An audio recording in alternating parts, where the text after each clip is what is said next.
जयति सिन्धुरवदनो देवो यत्पादपङ्कजस्मरणं वासरमणिरिव तमसा राशे नाशयति विघ्नानां।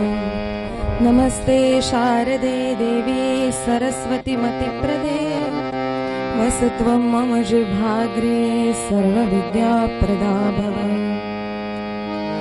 नमस्तस्मै भगवते नारदाय महात्मने कामक्रोधविहीनाय ऋषीणां प्रवराय च। ब्रह्मानन्दं परमसुखदं केवलं ज्ञानमूर्तिं द्वन्द्वातीतं गगनसदृशं तत्त्वमस्यादिलक्ष्यम्। एकं नित्यं विमलमचलं सर्वधी साक्षिभूतं भावातीतं त्रिगुणरहितं सद्गुरुं तं नमामि। जयांचा जनी जन्मनामार्थ झाला जयानी सदा वासनामात केला। जयांच्या मुखी सर्वदा नामकीर्ती नमस्कार त्या ब्रह्मचैतन्यमूर्ती। जय जय रघुवीर समर्थ। सा ग नि सा म ग सा ग म द म ध नि ध म ग म ग सा ध नि सा सा ग म ग म ध म ध नि ध नि सा नि ध म ग म ग सा। हरि जय जय राम राम कृष्ण हरि हरि जय जय राम।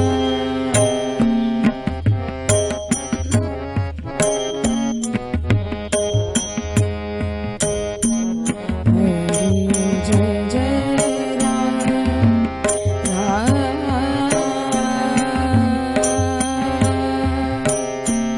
राम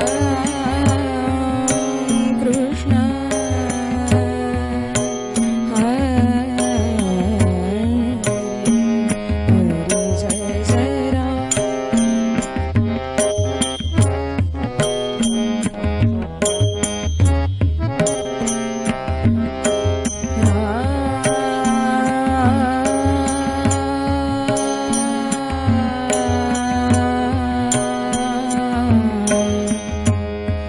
हरि जय जय राम।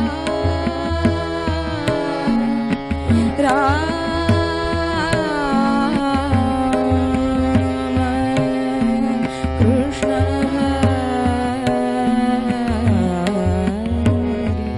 हरि जय जय राम।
शरणागत दीना शरणागत दीना शरणागत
शरणागत दिनाचरणी रत करुणा दृष्टी निहारी जय जय राम हरी जय जय राम जय जय राम हरी जय जय राम सुंदर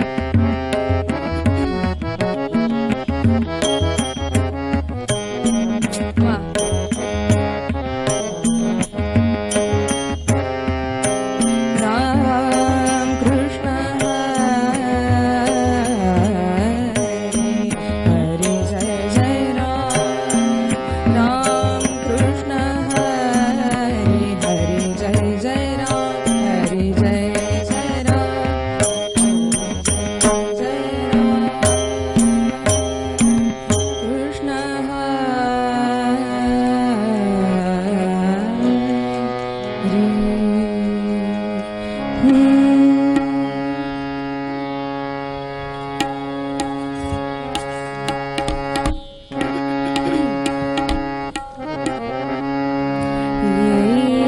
सद्गुरुराया कीर्तने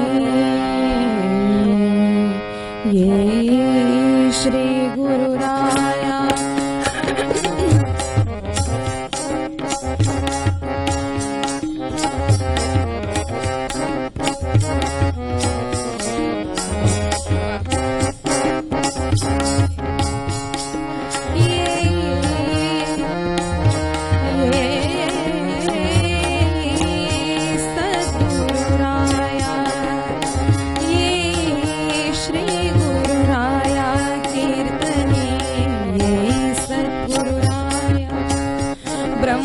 चैतन्य श्री गुरु सदया ब्रह्म चैतन्य हो ब्रह्म चैतन्य श्री गुरु सदया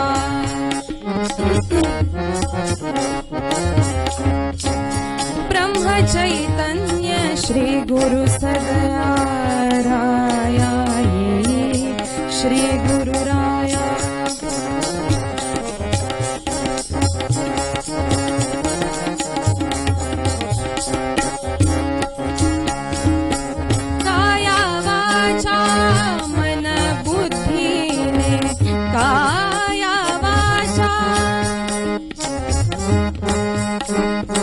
काया वाचा मन बुद्धीने शरण मी पुण्य पदाया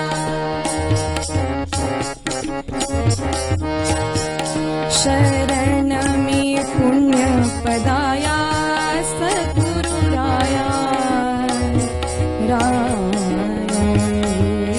श्री गुरुराया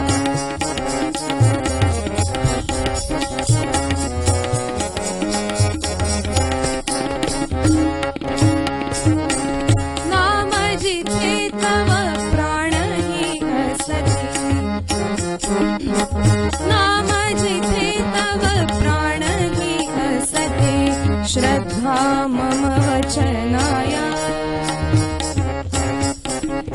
श्रद्धा मम वचनाय सद्गुरुराय हे श्री गुरुराय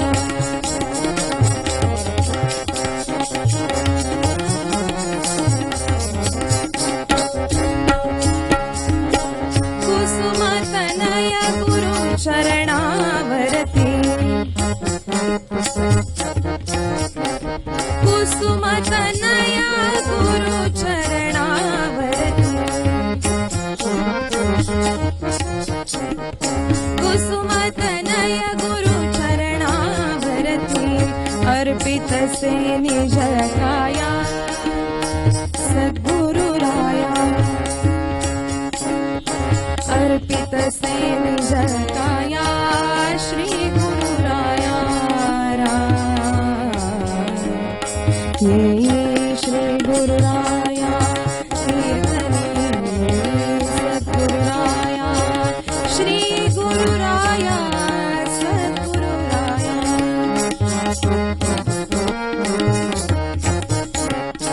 श्री गुरुराया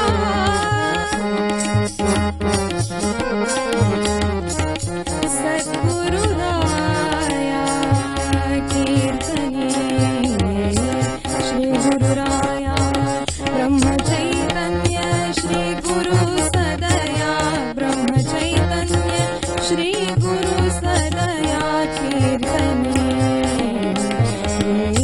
श्री गुरुराया सद्गुरुराया श्री गुरुराया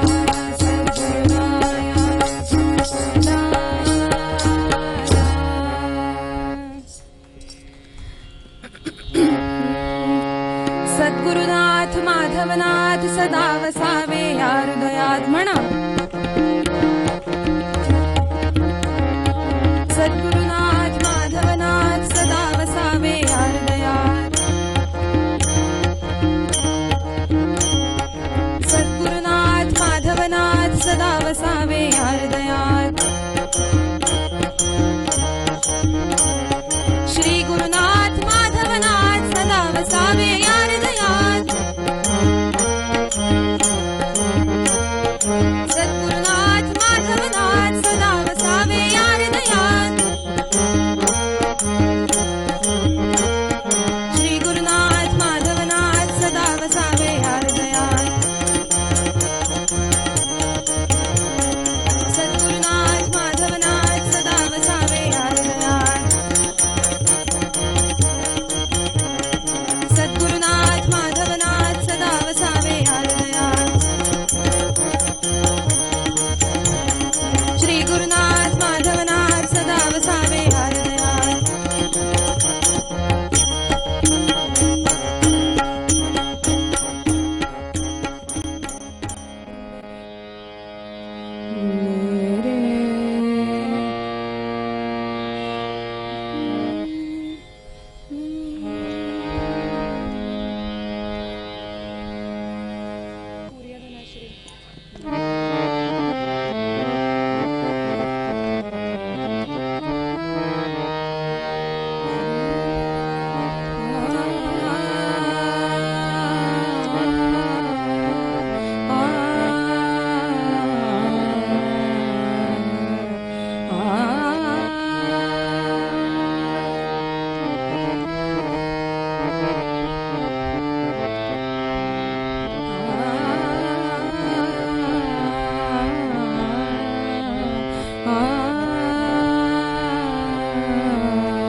देव माझा मी देवाचा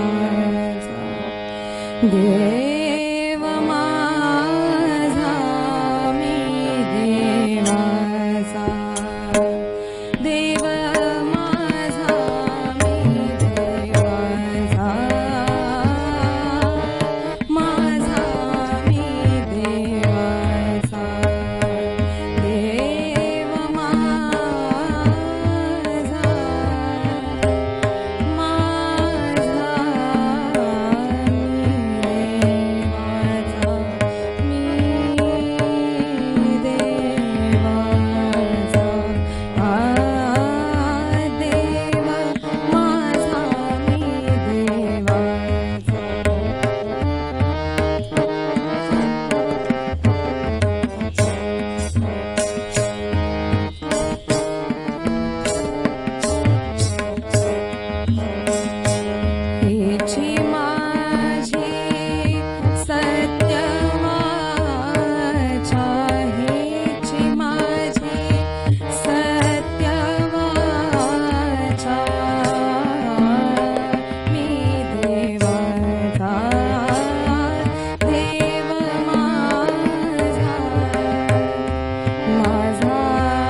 गुरुं परेशं चतुर्मुखं तत्सुतमप्रमेयं श्रीमद्वसिष्ठं खलु ब्रह्मनिष्ठं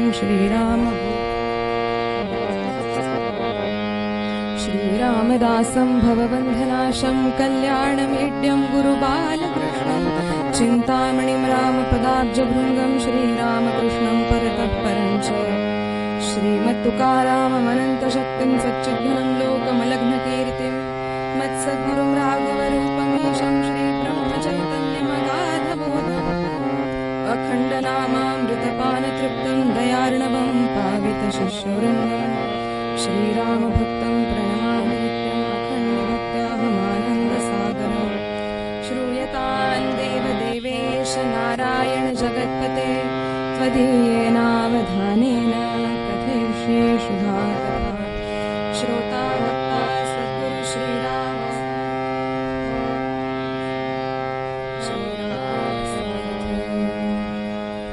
जय जय रघुवीर समर्थ।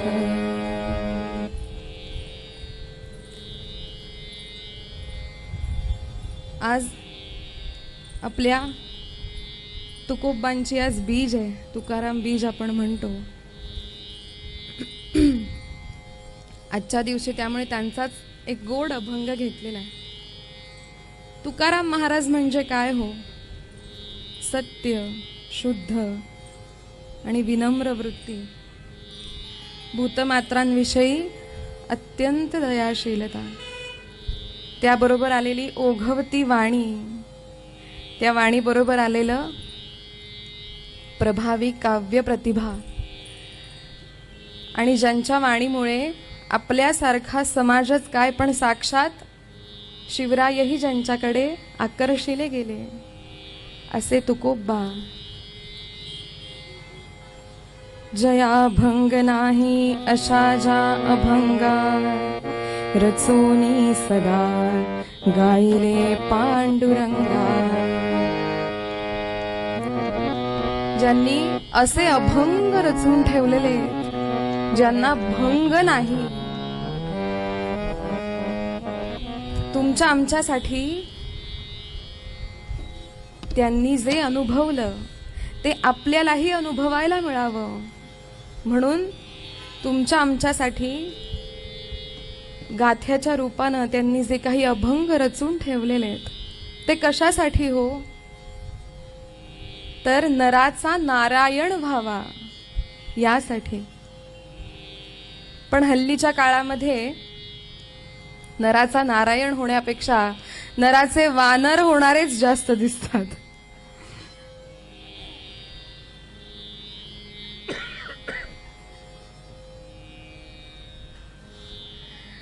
पूर्वीच्या काळी गमतीनं सांगायचे कीर्तनकार की ब्रह्मदेवानं ही सृष्टी निर्माण केली, सजीव सृष्टी निर्माण झाली, अनेक प्रकारचे प्राणी निर्माण करून झाले। आता वेळ होती की प्रत्येकाचं, प्रत्येक प्राण्याचं आयुष्मान किती ते ठरवायचं।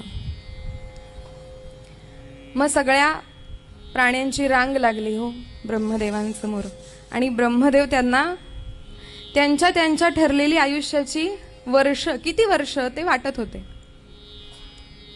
त्या रांगेमध्ये सगळ्यात पुढे उभं होतं ते माकड। पुढे आलं, ब्रह्मदेवांनी त्याला 40 वर्षांचं आयुष्य दिलं, 40 वर्ष दिली। माकडाने पाहिलं 40 वर्ष, एवढं जगून काय करायचंय? ते म्हणालं, ब्रह्मदेवा मला एवढी 40 वर्ष नको, मग किती हवी तुला? मला ना 20 वर्ष पुरे झाली। बर, मग ती उरलेली 20 वर्ष ब्रह्मदेवांनी स्वतःकडे घेतली। मग विचार केला की आता त्याचं काय करायचं? त्या रांगेत कुठेतरी मागे मनुष्य प्राणी नावाचा प्राणी उभा होता। तो म्हणाला, मी घेतो, मला द्या, ती माकडाची उरलेली 20 वर्ष मला द्या। दिली। माकड गेलं, मागून आला बैल। बैलालाही ब्रह्मदेवांनी 40 वर्षांचं आयुष्य दिलं। बैलानं पण तेच उत्तर दिलं, एवढं काय करायचंय, मलाही 20 वर्ष पुरे झाली। पुन्हा तोच प्रश्न, या 20 वर्षांचं काय करायचं? पुन्हा तो मागचा मनुष्य प्राणी म्हणाला, मला द्या, मी घेतो. त्यालाही दिली. मागून कुत्रं आलं, तेच झालं, मला द्या. ती कुत्र्याची उरलेली 20 वर्ष पण मला द्या. त्यांच्या मागून घुबड आलं, तेच झालं. घुबडानेही उरलेली 20 वर्ष दिली परत. आणि मग तेव्हाही मनुष्य प्राण्याने मागून हात वर केला, ती घुबडाची 20 वर्ष पण मला द्या. करता करता माणसाकडे किती आयुष्यमान झालं हो? 20 20 20 20 80 वर्षांचं आयुष्य झालं. आपण जगतोही कसं? तसंच जगतो. जन्माला आल्यानंतर पहिली 20 वर्ष माकडासारखे चाळे करण्यामध्ये आयुष्य घालवतो. इकडे तिकडे नुसत्या उड्या मारणं, उडान टप्पूपणा करणं. त्याच्यानंतरची 20 वर्ष बैलासारखं राब राब राबतो, पार थकून जातो. मग त्याच्या पुढची 20 वर्ष कुत्र्यासारखं वसा वसा इतरांवरती भुंकत राहतो. आणि शेवटची 20 वर्ष घुबडासारखं टक्क डोळे उघडे ठेवून कसं बस आयुष्य काढतो. मग ह्याला जगणं म्हणायचं का हो? जन्माला आला तो वाया गेला, ह्याला जगणं नाही म्हणता येणार. मग कसं जगावं? नेमकं कसं जगावं? मनुष्य देह प्राप्त झाल्यानंतर हे आयुष्य नेमकं कसं जगावं? कारण कसं आहे ना, हा जो नरदेह आहे हा फार लवकर मिळत नाही. त्यामुळे मिळालेला असा तसा वाया घालवू नये म्हणून संतांनी आपल्याला या नरदेहाचं महात्म्य किती कळवळून सांगितलंय हो. समर्थ म्हणतात ना, या नरदेहीचे निज्ञाने सच्चिदानंद पदवी घेणे, एवढा अधिकार नारायणे कृपावलोकने दिधला. पशुदेही नाही गती, ऐसे सर्वत्र सांगती, यास्तव नरदेहीच प्राप्ती परलोकाची. संत महंत ऋषी मुनी सिद्ध साधू समाधानी, या नरदेहीच झाले. त्यामुळे पशुदेही नाही गती असं जे म्हणतात, आणि मग संत महंत ऋषी मुनी, पशुदेहामध्ये गती नाही,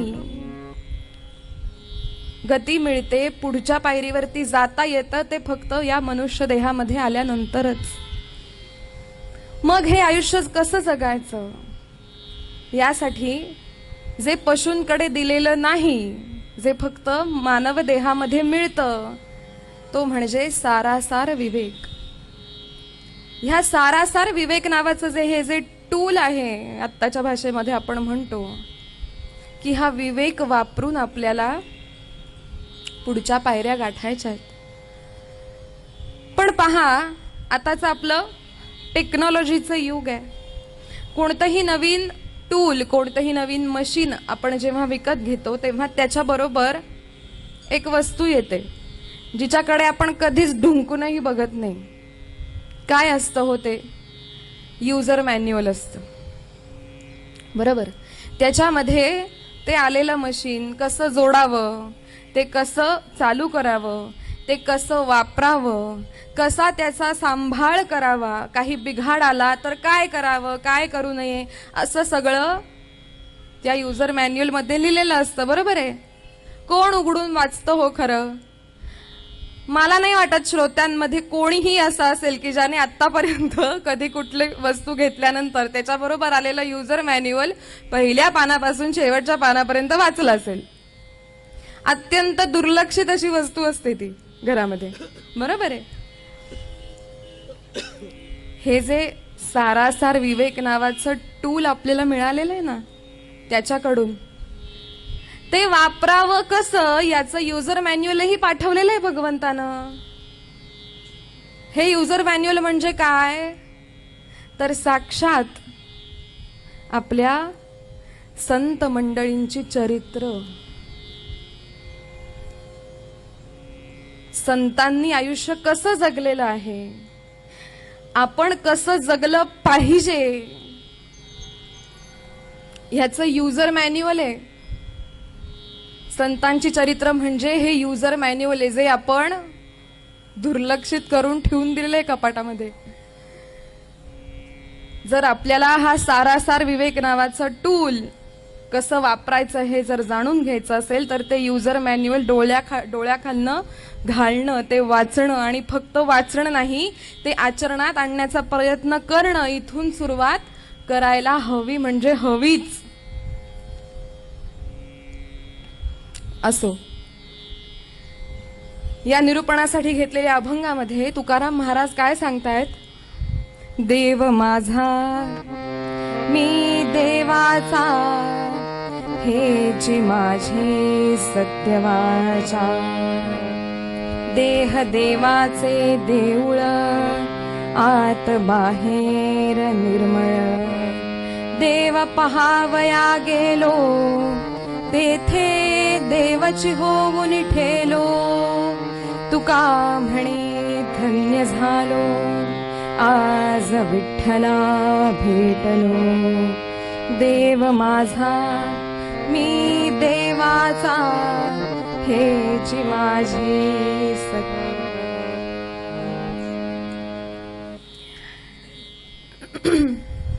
माझ्या या कीर्तन पुष्पमालेच्या पहिल्याही दिवशी सुमित्राताई आल्या होत्या, पण तेव्हा काही त्यांची आलेली दखल घेणं माझ्याकडनं राहून गेलं. मी वाट बघत होते खरं, तुम्ही पुन्हा कधी याल, पण आज आलात. माझ्याकडे आभार मानायला शब्द नाही आहेत, त्याच्यामुळे मी आता पुढे कीर्तन सुरू ठेवते. देव माझा मी देवाचा, हेची माझी सत्यवाचा. तुकाराम महाराज या अभंगामध्ये साक्षात आत्मसाक्षात्काराचं वर्णन करतायत. बरं, वास्तविक आत्मसाक्षात्कार घेणं खूप कठीण गोष्ट आहे, आणि ती मिळवल्यानंतर त्याचं वर्णन करणं ही आत्मसाक्षात्कार प्राप्त झाल्यानंतर सुद्धा जी अवघड पायरी आहे, ती पायरी म्हणजे वर्णन करणं. कारण ते वर्णनातीत अवस्था आहे, ज्याच्यामध्ये शब्दांचा वापरही होऊ शकत नाही. कसं आहे ना, उदाहरण म्हणून नेहमी दिलं जातं की एक वेळ लोखंडाचे चणे खाणं सोपं आहे. लोखंडाचे चणे एक जण खाईलही. हल्ली नसतात का ते टीव्ही वरती, काय ट्यूबा काय खातात, तलवार काय खातात, बघतो ना आपण. टॅलेंटच्या नावाखाली काही चाललेलं असतं. त्यामुळे लोखंडाचे चणे खाणं एक वेळ जमेलही, पण ते पचवणं जितकं अवघड असतं ना, तसं एक वेळ आत्मसाक्षात्कार मिळवणं जमेलही एखाद्याला, पण त्याचं वर्णन करणं ही खूप पुढची पायरी आहे, जिथपर्यंत आपल्यासारखे पोहोचणे तर शक्यच नाही. पण एवढी मोठी जोखीम ज्याला आपण म्हणू शकू, ही तुकाराम महाराजांनी आपल्यासाठी उचलली आहे. आणि या अभंगामध्ये तुकाराम महाराज आत्मसाक्षात्काराचं वर्णन, आत्मबोधाचं वर्णन तुमच्या आमच्यासाठी करतायत. सुरुवात काय केली आहे हो? देव माझा मी देवाचा, हेची माझी सत्यवाचा. देव माझा हे आपण कधी म्हणतो? कधीच नाही, हो ना. भगवंता तू माझा आहेस असं आपण कधी म्हणतो का हो? त्याला म्हणतो, पण कधी म्हणतो? जेव्हा आपल्याला त्याची गरज असेल तेव्हा.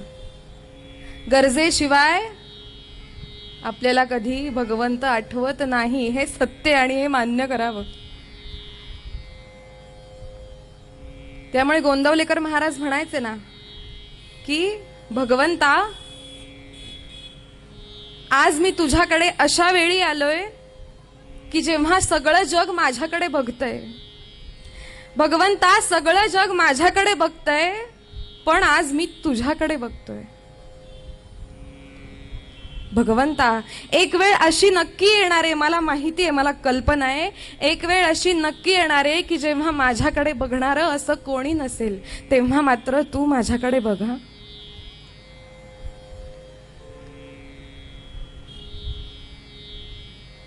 हे फक्त मीही सांगतेय हो, पण आचरणात आपल्या कोणाकडनंच आणणं होत नाही. देव माझा हे आपण फक्त गरजेपुरतं म्हणतो, पण इथे जेव्हा तुकाराम महाराज म्हणतात देव माझा मी देवाचा, हेची माझी सत्यवाचा. परमार्थ मार्गाला लागल्यानंतर साधनेच्या ज्या महत्वाच्या 3 पायऱ्या लागतात त्याचं वर्णन म्हणजे ह्या 3 पायऱ्या आणि त्यानंतर साक्षात्कार, असं पायरी पायरीनं तुकाराम महाराजांनी या अभंगामध्ये मांडलेलं आहे. 3 पायऱ्या कोणत्या? देव माझा मी देवाचा, ह्या 2 पायऱ्या, आणि तिसरी पायरी देव पहावया गेलो तेथे देवची होऊन ठेलो. या 3 पायऱ्या आता आपण पायरी पायरीनं बघूया. पहिली पायरी देव माझा. भगवंता तू माझा आहेस बरं. सतत स्वतःला ही आठवण करून देणं, बिंबवणं, भगवंता तू माझा आहेस. उदाहरण, जत्रेमध्ये जाणारे आई आणि तिचं छोटंसं मूल. जत्रेमध्ये 2 जण चाललेले आहेत. आईनं मुलाचा हात धरलेला आहे, नाही, मुलानं आईचा हात धरलेला आहे. देव माझा ही पायरी कशी आहे हो? जणू काही जत्रेमध्ये जाताना मुलानं आईचा हात धरलेला आहे. आता पहा, इथे मुलावर जबाबदारी आहे. जत्रेत जाताना चालत चालत 2 जण चाललेले आहेत, मुलावर जबाबदारी आहे कोणती? आईचा हात धरलेला सुटता कामा नये. आणि दुसरी, आई ज्या वेगानं चालली आहे त्याच वेगानं मलाही चालता आलं पाहिजे. अडखळून धडपडून गुडघे फोडून घ्यायचे नाहीत. देव माझा ही पायरी ही आहे. सतत भगवंताच्या अनुसंधानामध्ये राहणं. एक क्षणही असा येता कामा नाहीये की जिथे मी भगवंताचं अनुसंधान सोडलंय, सुटलंय माझ्याकडून, मी भगवंताला विसरलोय, असं एकदाही होता कामा नाहीये. ही जबाबदारी साधकाची आहे. दुसरी पायरी मी देवाचा. तेच उदाहरण, फक्त आता आईनं मुलाचा हात धरलेला आहे. 2 जण जत्रेतनं चाललेले आहेत. आता आईनं मुलाचा हात धरलेला आहे म्हटल्यानंतर मुलावरची एक जबाबदारी गेली. कुठली? हात सुटण्याची. ज्या अर्थी आईनं हात धरलेला आहे त्या अर्थी मुलाची जबाबदारी ही संपली. मी माझं सर्वस्व भगवंताला अर्पण करून दिलं. मी देवाचा आहे, आता माझी जबाबदारी देवाची आहे. पण हे सतत मी स्वतःला आठवत ठेवणं, सतत त्या मी अनुसंधानात राहणं, ही जबाबदारी मात्र अजूनही आहे. कारण मुलंही अजूनही चालतंय. अजूनही आईच्या वेगामध्ये मुलाला चालायचंय, अडखळायचं नाहीये, धडपडायचं नाहीये. आणि मग शेवटची पायरी, देव पहावया गेलो तेथे देवची होऊन ठेलो. तेच उदाहरण, पण आता मात्र आईनं जत्रेमध्ये जाता जाता मुलाला कडेवर घेतलेलं आहे. आता मला सांगा, मुलाची काही जबाबदारी आहे? आई आणि मूल, एकदा मूल कडेवरती आईने घेतलं की आई आणि मूल हे वेगळे राहतच नाहीत हो. आता फक्त जत्रेमध्ये आई बरोबर फिरायचं, आई जिथे घेऊन जाईल तिथे जायचं, आई जे खायला देईल ते खायचं आणि जत्रेचा आनंद लुटायचा. हे जसं आहे तसं देव पहावया गेलो तेथे देवची होऊन ठेलो. हा आत्मसाक्षात्कार, की मी आणि भगवंत, भगवंत आणि मी, आम्ही वेगळे नाहीतच. भगवंत म्हणजेच मी आणि मी म्हणजेच भगवंत.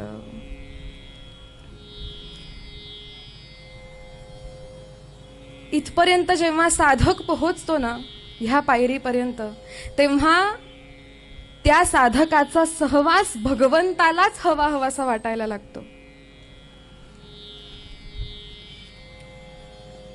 एक फार सुंदर श्लोक आहे ह्या विषयावरचा. भक्त आणि भगवंत यांच्यामधला संवाद आहे. हा जो साधक आहे, जो ह्या पायरीपर्यंत पोहोचलेला आहे, अशा साधकाला भगवंत विचारतायत, का रे, तू असं कोणतं वशीकरण माझ्यावरती केलंयस रे, की ज्याने मी तुला एवढा वश झालोय? असं काय वशीकरण माझ्यावर केलंयस तू?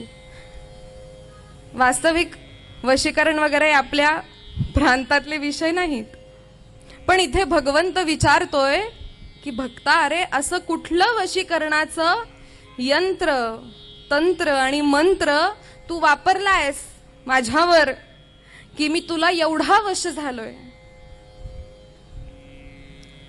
त्यावर भक्त भगवंताला उत्तर देतोय. काय हो, फार सुंदर आहे. स्वचेतसि सुयंत्रितम्, स्वचेतसि सुयंत्रितम् सकलसिद्धियन्त्रं मया वपुस्तव सुमङ्गलम् सुखकरं ककाराकृति करद्वययुतं प्रभो प्रणमनमहितन्त्रं मया तवास्मि करुणानिधे सततमेष मंत्रो वृतः. पंढरीनाथ महाराज की. काय उत्तर दिलंय भक्तानं? भगवंता, तुला जाणून घ्यायचंय ना रे, की मी तुझ्यावरती नेमकं काय वशीकरण केलंय, कुठलं यंत्र तंत्र आणि कुठला मंत्र मी वापरलाय, तुला जाणून घ्यायचंय ना? ऐक. स्वचेतसि सुयंत्रितम सकल सिद्धी यंत्रम मया. कोणीही जो वशीकरण करणारा असतो त्याच्याशी आपला काही संबंध नाही, पण वशीकरणामध्ये यंत्र वापरली जातात. काही असतात पंचकोनी, षटकोनी वगैरे काय काय प्रकार असतात, आपल्याला त्यात घुसायचं. भक्त सांगतोय भगवंताला की इतरांची यंत्र असतील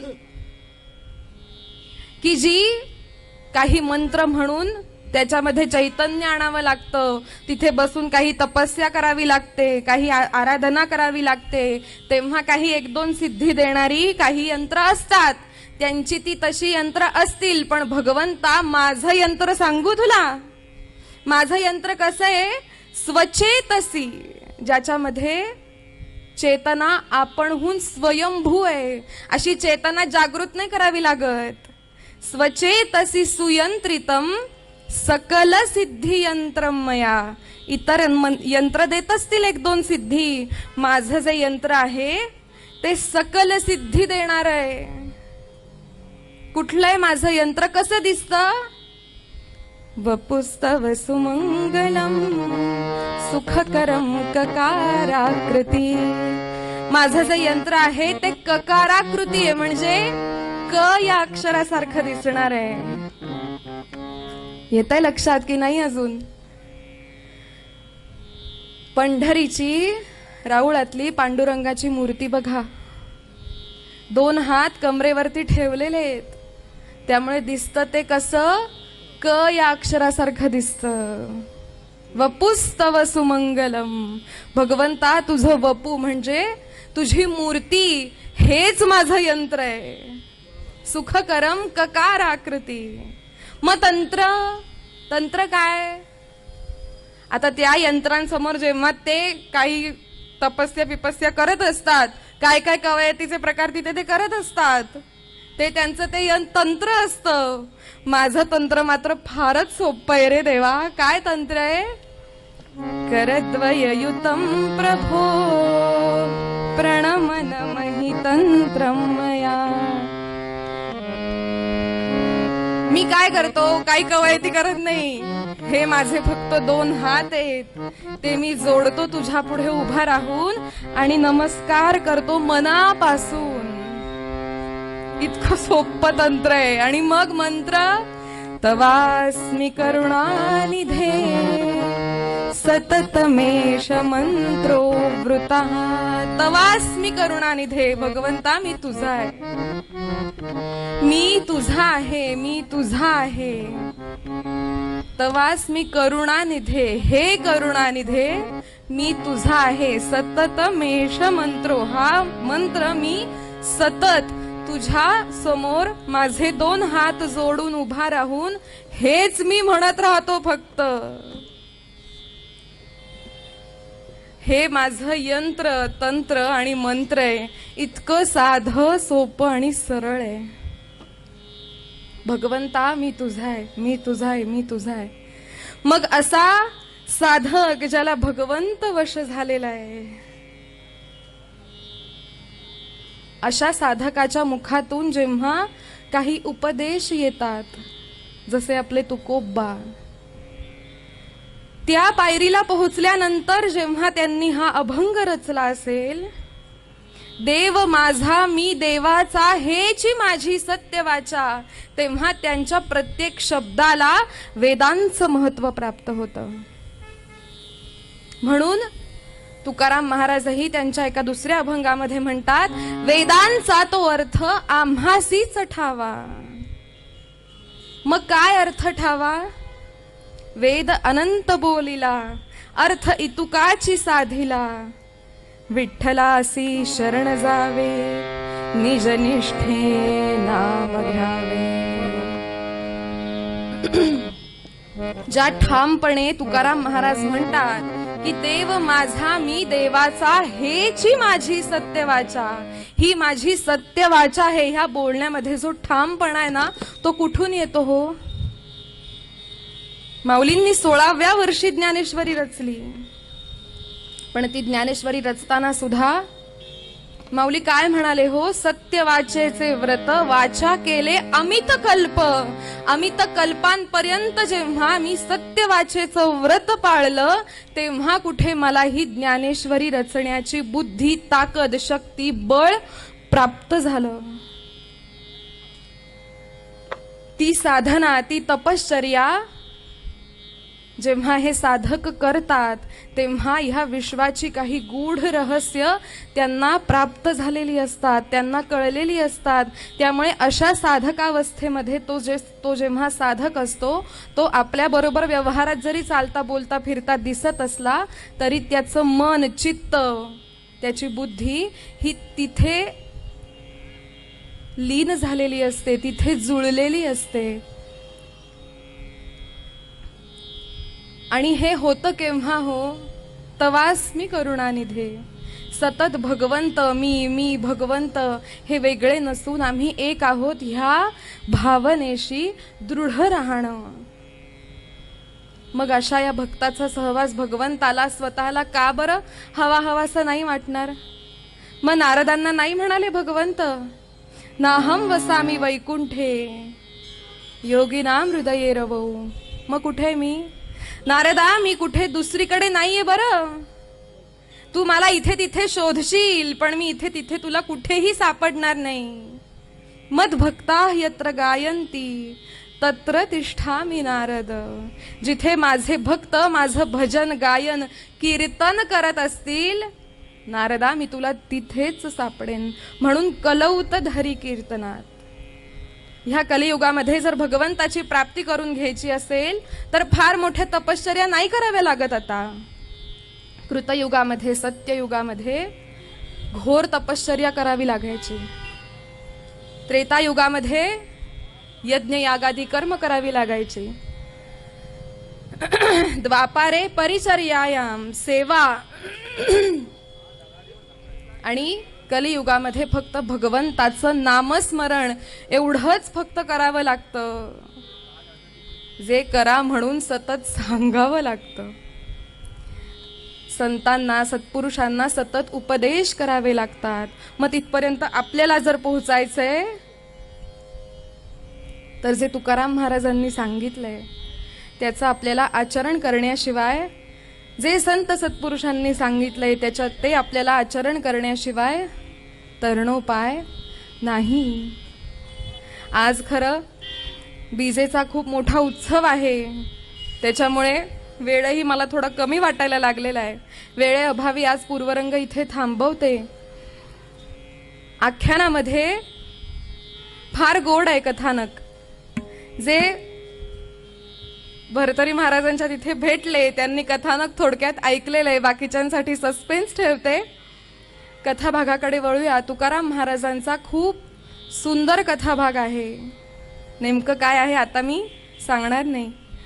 कथानकातून ऐकूया. देव पहावया गेलो, तेथे देवची होऊन ठेलो, तुका म्हणे धन्य झालो, आज विठ्ठला भेटलो. हे विठ्ठलाला भेटणं कसं असतं हो, किती आनंददायी असतं. आख्यान भागातून ऐकूया. पूर्वरंग इथे थांबवते. पूर्वपदामध्ये तुकाराम महाराज म्हणतात, देव माझा मी देवाचा, देव माझा मी देवाचा, हेची माझी सत्य वाचा, हेची माझी सत्य वाचा, देव माझा मी देवाचा, देव माझा, देव माझा, देव माझा मी देवाचा.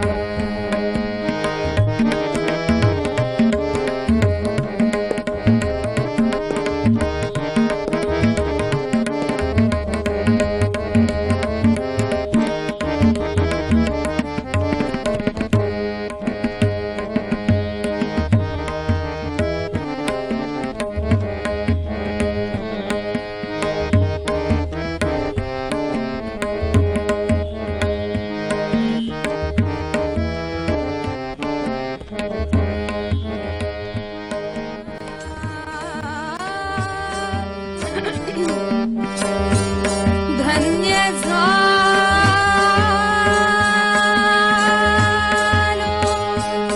तुका म्हणे धन्य झालो, आज विठ्ठला भेटलो, आज विठ्ठला भेटलो, आज विठ्ठला भेटलो, आज विठ्ठला